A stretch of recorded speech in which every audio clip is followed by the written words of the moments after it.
Hello guys, welcome back to our channel teaching Udaan. कैसे हो आप सब लोग? उम्मीद करती हूँ आप सब लोग बहुत अच्छे होंगे। आज इस वीडियो में लेके आई हूँ मैं संस्कृत का प्रैक्टिस सेट, जिसमें संस्कृत के 10 क्वेश्चन हैं। इस प्रैक्टिस सेट में आप लोग अंदाज़ा लगाइए आप लोगों की कितने सही होते हैं। इस सेट में मैं विद टिप्स एंड ट्रिक्स लेके आई हूँ, जो आपको संस्कृत की पेडागोजी समझने में बहुत हेल्प करेंगे। आप सबको पता होगा कि संस्कृत के 15 क्वेश्चन जो आते हैं वो पैसेज से आते हैं, और कुछ जो 15 क्वेश्चन होते हैं बाकी आते हैं पेडागोजी से। जो पैसेज होता है, पैसेज में ही आपका थोड़ा बहुत कंटेंट डाल दिया जाता है, जैसे संधि, समास और कौन सा वचन है, ये सब पूछ लिया जाता है। ठीक है, चलिए स्टार्ट करते हैं आज की वीडियो। एक बार मैं आपसे रिक्वेस्ट करना चाहूँगी, मेरी वीडियो को प्लीज़ लास्ट तक देखिए, और आपको अगर आपको मेरी वीडियो अच्छी लगती है तो प्लीज़ मेरे चैनल को सब्सक्राइब करना ना भूलिए और अपने दोस्तों में शेयर कीजिए। ठीक है, चलिए स्टार्ट करते हैं। आज का हमारा फर्स्ट क्वेश्चन है, शिक्षार्थिना त्रुटि संशोधनार्थ शिक्षक। इस क्वेश्चन का मतलब है, शिक्षक जो होता है, शिक्षक त्रुटि संशोधन के लिए शिक्षक को क्या करना चाहिए। जो शिक्षार्थियों के जो त्रुटि होती हैं उसके संशोधन के लिए शिक्षक को क्या करना चाहिए, इसका हल्का फुल्का आपको मतलब निकालना है बस। इसके अलावा आपको कुछ नहीं करना है। आप संस्कृत किसी को भी पूरी तरह से नहीं आती है, मुझे भी पूरी तरह नहीं आती है, पर लेकिन आप टिप्स और ट्रिक के साथ जाएंगे तो आपको काफ़ी सारी हेल्प भी करेगी। ठीक है, फर्स्ट ऑप्शन है इसका, दोषस्य पुनरावृत्ति कारणात् छात्र बस। बी ऑप्शन है, छात्रान प्रोत्साहयितुम आशावादी प्रवृत्ति धारयेत। सी ऑप्शन है, छात्राणाम दोषान अधोरेखांकितान कुर्यात्। डी ऑप्शन है, छात्रस्य प्रत्येक दोषस्य संशोध कुर्यात्। देखिए, इस ऑप्शन का मतलब है डी ऑप्शन है, छात्रों के प्रत्येक दोष का संशोधन करना चाहिए। क्या ये सही होता है? नहीं। हमें हम टीचर अगर एक पद पे होता है, टीचर के पद पे, तो उसे क्या छात्रों को उसे प्रोत्साहित करना चाहिए। क्या करना चाहिए? प्रोत्साहित करना चाहिए। उसको संशोधन नहीं करना चाहिए, ना ही उसके दोषों पर रेखा मतलब लाइन बनानी चाहिए। उसे क्या रखना चाहिए? प्रोत्साहित करना चाहिए। उसमें क्या करना चाहिए? आशावादी प्रवृत्ति रखना चाहिए। तो इसका ऑप्शन नंबर क्या होगा? बी सही होगा। शिक्षक को क्या चाहिए सबसे ज़्यादा? कि वो छात्रों को प्रोत्साहित करे और आशावादी प्रवृत्ति को भी क्या करे? धारण करवाना चाहिए उसे। ठीक है, चलिए नेक्स्ट क्वेश्चन की ओर। ये प्रोत्साहित और आशावादी प्रवृत्ति कैसे पॉजिटिव, ये कैसे वर्ड होगा? ये हो गया अपने पॉजिटिव वर्ड। आपको पॉजिटिव वर्ड लेके चलने हैं संस्कृत में। ठीक है, चलिए नेक्स्ट क्वेश्चन की ओर। नेक्स्ट क्वेश्चन है हमारा बी।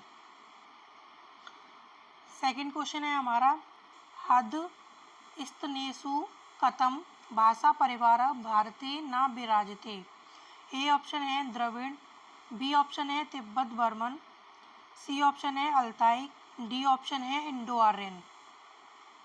इसमें पूछा गया है कि जो भारत में भारत के जो भाषा परिवार है, जिसमें और कौन सी भाषा है, निम्नलिखित में से कौन सी नहीं आती है।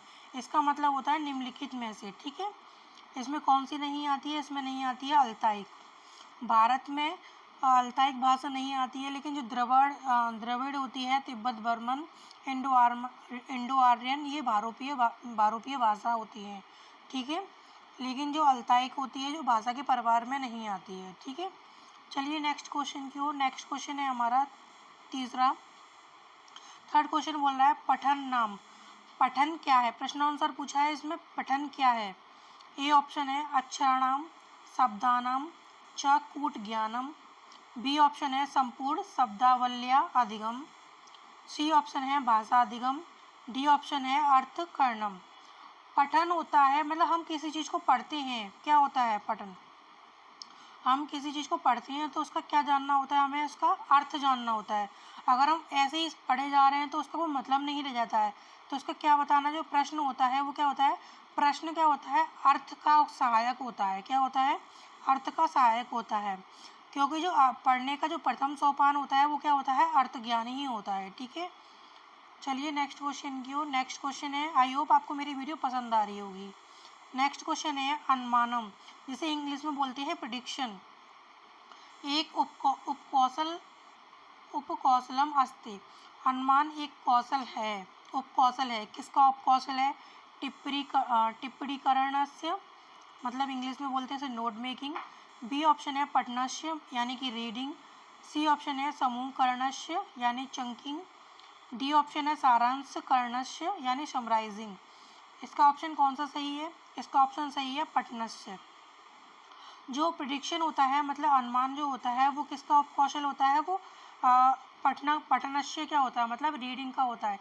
जो शिक्षण का अभ्यास होता है उसमें क्या है, पठन के कौशलों का कुछ वर्णन मिलता है, जैसे कि लेखन कौशल, श्रुत कौशल, उच्चारण कौशल। इसमें जो अनुमान होता है वो एक प्रकार का कौशल होता है।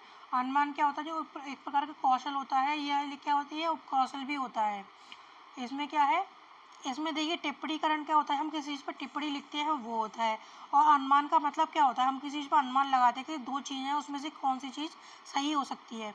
अगर कोई बच्चा है जिसको अर्थ नहीं पता है, हम उसे दो चीज़ दे दें उसे पढ़ने के लिए, तो उसमें अगर उसने कभी पढ़ा नहीं है, उस चीज़ का अर्थ निकालना चाह रहा है, उसका अनुमान निकालेगा अर्थ का।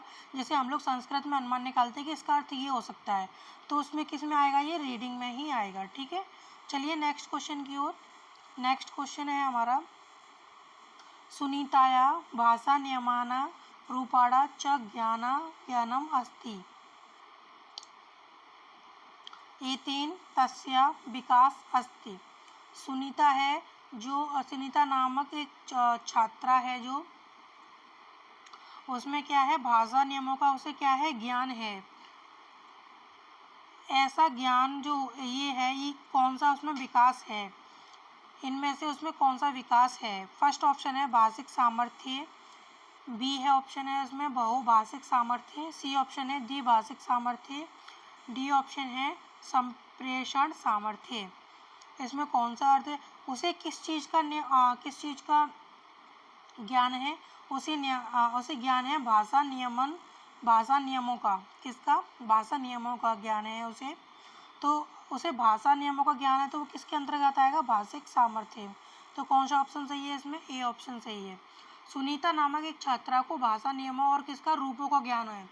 ऐसा ज्ञान विकास किसके अंतर्गत आता है, भाषा सामर्थ्य के अंतर्गत आता है। ठीक है, भाषा में पकड़ एवं रुचि ही भाषा सामर्थ्य का एक उदाहरण कहलाता है। ठीक है, चलिए नेक्स्ट क्वेश्चन की ओर। नेक्स्ट क्वेश्चन है हमारा, भाषा अधिगमार्थ निवेश पाठस्य कृते प्रामाणिक ग्रहणस्य आवश्यकता किमर्थ भवति। ए ऑप्शन है एतेन अभिव्यक्ते प्रामाणिकता प्रदर्श्यते, एतेन लेखस्य परिचय भवति, एतेन नवीन कार्यस्य सृजन भवति। डी ऑप्शन है एतेन स्वाभाविक भाषाया प्रदर्शनम भवति। जो भाषा अधिगम अर्थ होता है उसके संबंध में निवेशित पाठ के अंतर्गत जो प्रामाणिक भाषा होता है उसका प्रामाणिक भाषा का प्रदर्शन होता है, वो किस में होता है। इस ऑप्शन में ये पूछा, वो किस में होता है, वो होता है जब बच्चा खुद से सीखता है, बच्चा खुद से किसी चीज़ का प्रदर्शन करता है। जो स्वयं अर्जित भाषा ज्ञान होता है वो बालक के जो भाषा अध्ययन के समय में होता है, जो पाठों में सूचक और सामर्थ्य का प्रयोग करता है। ठीक है, तो इसमें ऑप्शन नंबर देखिए, ऑप्शन नंबर आपको पॉजिटिव पॉइंट ढूंढने हैं, पॉजिटिव पॉइंट आपके मिल रहे हैं। एक ये स्वाभाविक भाषा प्रदर्शन हम करते, सॉरी भवती, उसमें क्या करना चाहिए, स्वाभाविक भाषा या प्रदर्शन करना चाहिए। ठीक है, चलिए नेक्स्ट क्वेश्चन की ओर। नेक्स्ट क्वेश्चन है हमारा, सुंदरी एकस्य अभ्यास कार्य नियोजित कृतवती, यस्मिन् सा प्रत्येक पश्चिम शब्द लोप कृतवती, एतद् अभ्यास कार्यं करती अस्ति। सुंदरी नाम की एक बालिका है, वो अपने अभ्यास कार्य को संपन्न करती है। वो जिसमें क्या करती है, वो प्रत्येक जो पांचवा शब्द होता है उसका पंचम शब्द का क्या कर देती है, लोप कर देती है। तो वह ऐसा करती है, जो अभ्यास करती है वो उसमें क्या करती है, व्याकरण परीक्षा, बी ऑप्शन है लेखन परीक्षा, सी ऑप्शन है रिक्त स्थान पूर्ति परीक्षा, डी ऑप्शन है अनुमान कार्य। जब वो क्या करती है, लोप करती है, मतलब उस जगह को खाली कर देती है, तो इसमें कौन सा ऑप्शन आएगा, रिक्त स्थान पूर्ति परीक्षा में। ठीक है, जो ऐसा अभ्यास कार्य होता है बालिका द्वारा रिक्त स्थान की पूर्ति की परीक्षा से संबंधित होता है। व्याकरण परीक्षा और लेखन परीक्षा, अनुमान कारक परीक्षा, ये सब जो ऑप्शन है वो आपके गलत हैं। ठीक है, चलिए नेक्स्ट क्वेश्चन की ओर। नेक्स्ट क्वेश्चन है हमारा, आदौ नियम ज्ञान निरंतर तस्य प्रयोग इति व्याकरण अस्य। प्रारंभ में नियम ज्ञान के बाद उसका प्रयोग करना। आदि में होता है प्रारंभ, नियम ज्ञान के बाद उसका प्रयोग करना, यह व्याकरण का कौन सा, एक व्याकरण ज्ञान के अंतर्गत आता है। किसके अंतर्गत आता है ये क्या, अवरोहात्मक व्याकरणम यानी डिटेक्टिव ग्रामर, बी ऑप्शन है नवीन व्याकरणम यानी न्यू ग्रामर, सी ऑप्शन है व्याख्यानात्मक व्याकरणम यानी डिस्क्रिप्टिव ग्रामर, डी ऑप्शन है आरोहात्मक व्याकरणम यानी इंडक्टिव ग्रामर। तो वो किसके अंतर्गत आता है, वो आता है डिटेक्टिव के अंदर। किसके अंदर आता है, डिटेक्टिव के अंदर, यानी अवरोहात्मक व्याकरणम। जो पहले नियम बनाना उसके बाद उसका प्रयोग करना, उसके उसमें किस में आता है, वो आता है अवरोहात्मक व्याकरण में। ठीक है,